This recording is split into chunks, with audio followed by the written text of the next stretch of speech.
వైఎస్ఆర్సీపీ జగ్గయ్యపేట నియోజకవర్గ ఇన్ఛార్జి తన్నీరు నాగేశ్వరరావుని పట్టణంలోని వారి నివాసంలో జగ్గయ్యపేట పట్టణ పోలీసులు హౌస్ అరెస్ట్ చేశారు.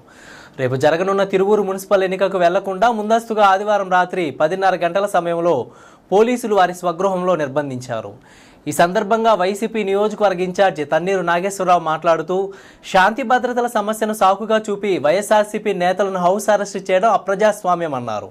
రాజ్యాంగ హక్కులను సైతం కూటమి ప్రభుత్వం కాలరాస్తుందంటూ ధ్వజమెత్తారు. ప్రభుత్వం ఎందుకు ఇంతగా భయపడుతోందని, తిరువూరు మున్సిపాలిటీని దొడ్డిదారిలో కైవసం చేసుకునేందుకు కుయుక్తులు పన్నుతుందన్నారు. తిరువూరు మున్సిపాలిటీలో మొత్తం 20 మంది కౌన్సిలర్లు ఉండగా అందులో వైఎస్ఆర్ కాంగ్రెస్ పార్టీకి 17 మంది కౌన్సిలర్ల మద్దతు ఉందని, తెలుగుదేశం పార్టీకి కేవలం 3 కౌన్సిలర్లు మాత్రమే ఉన్నారని తెలిపారు. పోలీసులను అడ్డు పెట్టుకుని కూటమి ప్రభుత్వం తిరువూరు మున్సిపాలిటీని కైవసం చేసుకోవాలని కుయుక్తులు పన్నినా ఫలితం శూన్యమన్నారు. జిల్లా వ్యాప్తంగా వైఎస్ఆర్సీపీ నేతలను పోలీసులు హౌస్ అరెస్టులు చేయడంతో ఒక్కసారిగా ఉద్రిక్త వాతావరణం చోటు చేసుకుంది.